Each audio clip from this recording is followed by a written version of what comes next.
everybody. We are just back from Kentucky and NCM Motorsports Park. Now, I think it's safe to assume NCM stands for National Corvette Museum. When you walk in, they put you against a green screen. They take your picture, and then on the way out, they try to sell you portraits of you in Corvettes.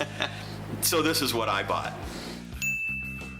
All right, so the overall winner for this race, once again, was Done Racin' and their AMX body atop a BMW Z3 chassis. Now, we've talked about this car before, but I feel like it's important to revisit it.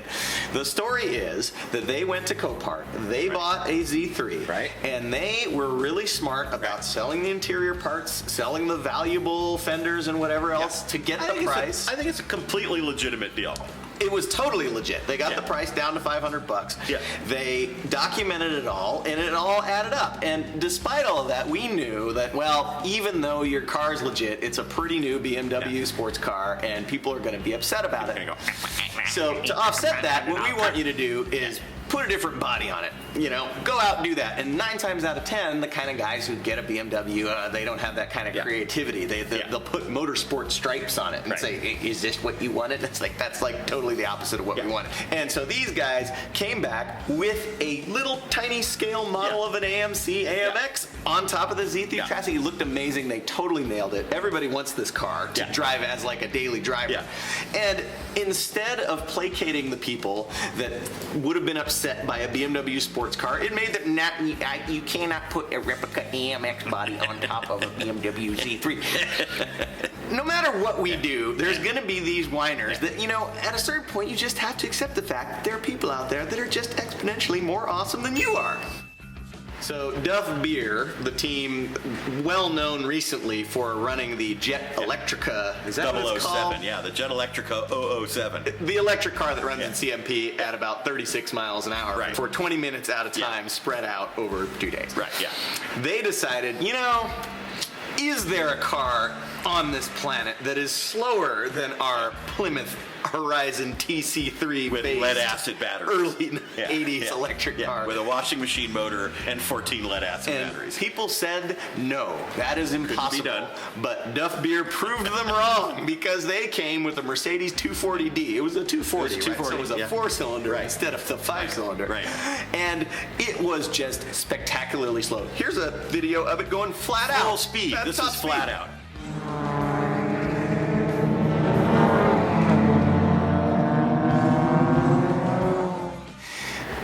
Revered in car guy circles as this pinnacle of just the smartest engineering. But let me say, if you or your buddy or your drunk uncle decided, you know, I'm going to make a car, but instead of using regular car parts, I'm going to use depleted uranium from recycled Panzer tanks from World War II. Yes, it will weigh 9,600 pounds, but that's what I'm going to use. And then I'm going to put in an engine with a red line of 17 RPM. And then that way, it will not rack up the same kind of wear as a normal engine. The top speed will be 14, but then people will regard it as this great engineering pinnacle.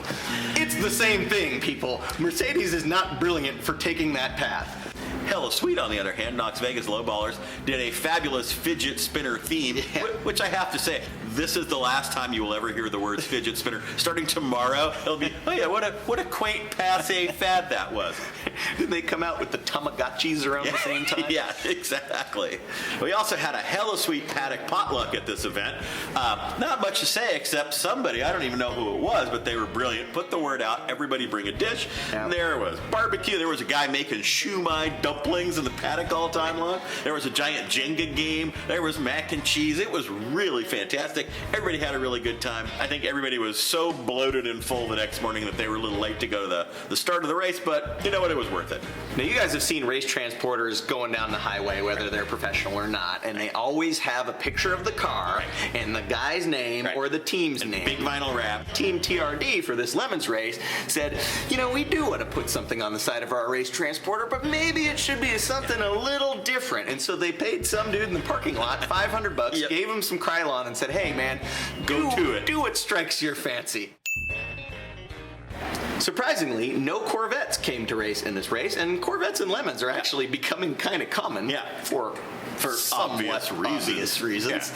But we did have another rare GM car. It was a Chevette Grand Sport. Now, Zero Budget Racing brought a Chevette Grand Sport, and like the Corvette Grand Sport, when something like that shows up, the first question everybody asks is it a real Grand Sport? Right, exactly. And now you can tell with the Chevette, because the replica Chevette Grand Sports, a lot of companies make these. Yeah. You know, they have the wrong bumpers, they have the wrong wheels. I mean, they're based on production Chevettes. Right. Whereas the real factory Chevette Grand Sport, that was a purpose-built, that was a backdoor General Motors racing product. And, I mean, admittedly, you can't get a legit Chevette Grand Sport for $500, but, you know, we don't care. It is a piece of American racing history. Right. So you can tell it's got the 180-degree silicon turbo hose. Right.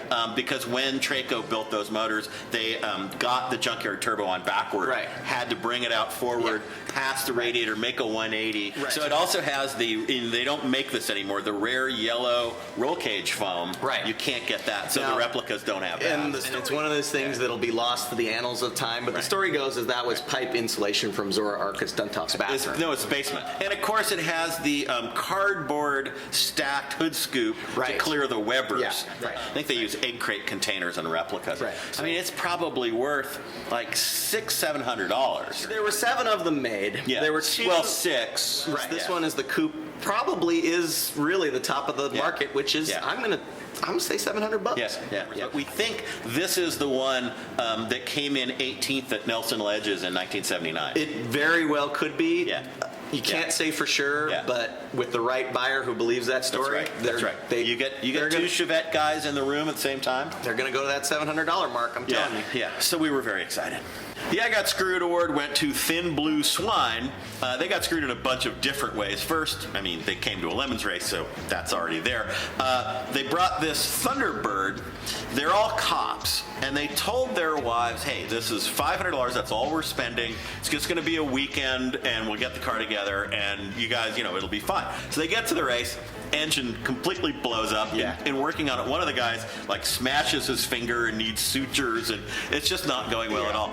They had told their wives that they weren't coming home with the car. Right, This is a one-time thing. Right, we're leaving it. And when it broke down, that would have been kind of the natural point to say, well, this is where we're going to do what we told our wives we're going to do. Right. But instead, that is not what happened. Instead, they got another car. But they not an engine. Yeah. No, whole car. So they increased their problem by 100%. Which they then pulled the engine out, put it into the race car, went to turn on. Somehow, I didn't know that this was possible. Got the torque converter in backward, so the car would not actually even run. And then there's a checkered flag. Now they have 2 complete Thunderbirds. Right. Neither one of them runs, and they have to go back to their wives and say, "Oh, by the way, we have twice as many cars, and we spent another $1,000." And they're more broken. Than they were before. So, and by the way, here's some flowers. All right, the regional award for this race was this was supposed to be the Safe Part Award, and it went to Wheel Team 6, which was a team of Army Special Forces dudes, and this was like the last thing they were going to do together before deploying to the Middle East. Right. So they showed up with a cage where the tubing diameter was too small. Yeah. Then they got a cage with the right tubing diameter, but the cage didn't fit in the car very well. The cage was too small. And then they had to spend the entire night welding it to make it just safe enough to pass our tech. And they did that, and they finally got on track. They burst into flames. The other driver's like, oh my God, and he pulls up next to him, pointing and trying to get the guy's attention. The driver's just like, guess the car's on fire. Okay. Clearly, these guys are used to being on things in fire, and usually they're probably 20,000 feet in the air. Right. So this guy's like, what's the big deal? My car's on fire. Who cares? Soon they will be in Afghanistan where it is safe. All right, Judge's Choice went to this team who actually have a Corvette. Super Lemons. cheaty Corvette. Yeah, it's a Corvette Lemons car that's all cheated up. And they could have brought it to this, but they didn't. Yeah, well, the reason they didn't is that Phil has given them so much grief for the super cheaty Corvette, and it has always been terrible and has never finished in even like the top. I mean, it's terrible. It's awful. It's awful. So Phil gave him a lot of grief and said, oh, you should just go buy a Kia. You'll have a lot more fun. So they did. They went to a place, and I'm not making this up, called Third Chance Auto Sales. They got for $339 out the door. With taxes and fees. With taxes from and a fees. dealer. $339. This little Kia, I mean, what's the crappiest little Kia? The Sophia, I don't know. It doesn't matter what it was. And it bone stock. They put numbers on the side and some graphics, and then they went around. They finished way better than they ever finished in the Corvette. Right. They seem to be having a very, very good time. And the moral is, for $339, you can get a better car than a Corvette.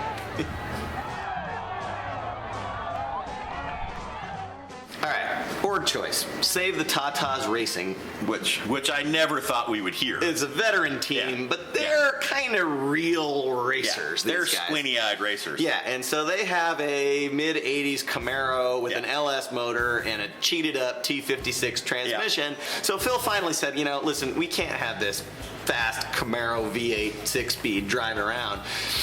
Like the guys in the AMX, you guys got to rebody it with something ridiculous. Yeah. Well, these guys, they nailed it. Absolutely brilliant. So they got a real Seville and they chopped it all up. They took the panels. They had to shrink everything down. It's about 2 feet narrower and lower and shorter. They made it from a 4-door into a 2-door. But what they did, they made a car that looks like the original Seville show car that the production car was based on, even though there was no such thing. It looks amazing. It was incredibly gorgeous. And I gotta say, having that car suddenly, they seemed to be in a much better mood. Yeah. I mean, they were having a fine time. They were laughing. They were relaxed. It just goes to show you, all it takes is Phil making you put a Seville body on and everything turns out great. Well, and that goes as a lesson to all racers, is if you're just kind of too wound up, or if there's a dude on your team that's maybe taking it a little too seriously, consider put a Bustle Back on it.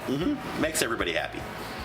Index of Effluency, this is a back-to-back win for Speedycop. So what Speedycop did, in the footsteps of the upside-down Camaro, he decided, well, what can I do next? And he bought a VW, a Mark I VW Cabriolet from Lemons veteran Brandon Spears, and he was never able to make it run. And Speedycop was like, oh yeah, I'll make it run. And he did that like in 30 seconds. He said, but the big picture is going to be that I'm going to make it into the sideways VW microbus.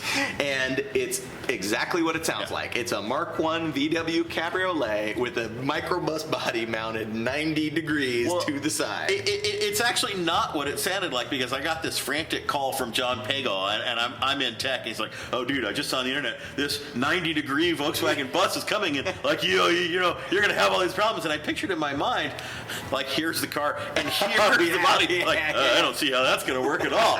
So when it came and it was just like this, I was like, oh yeah, no, we can, that's totally fine. Yeah. Although I will say that the car that I've always wanted to see is the 45-degree angle car. Speedycop, your task. I used to actually own that car, and it was not 2 cars. It was just an Alfa Romeo that crammed at 45 degrees. Yeah, that was a factory option. Yeah, exactly. All right, with that thought, here's Lemons in a nutshell.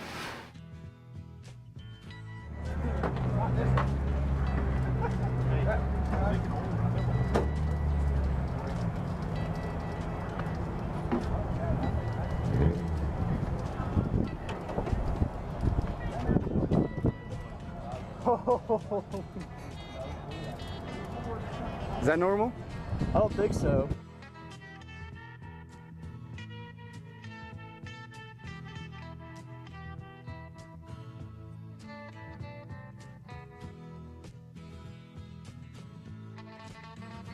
Oh, the ground one, that's ground one.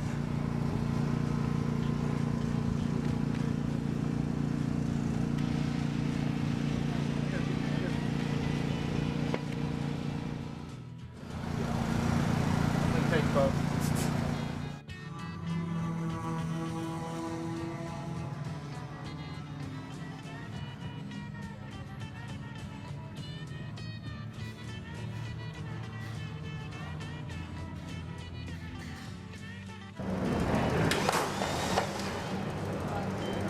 It's definitely that one.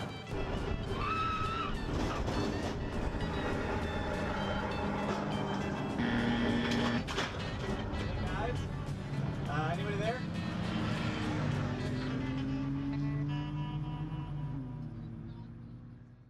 What are you reading? Corvette magazine. Corvette magazine?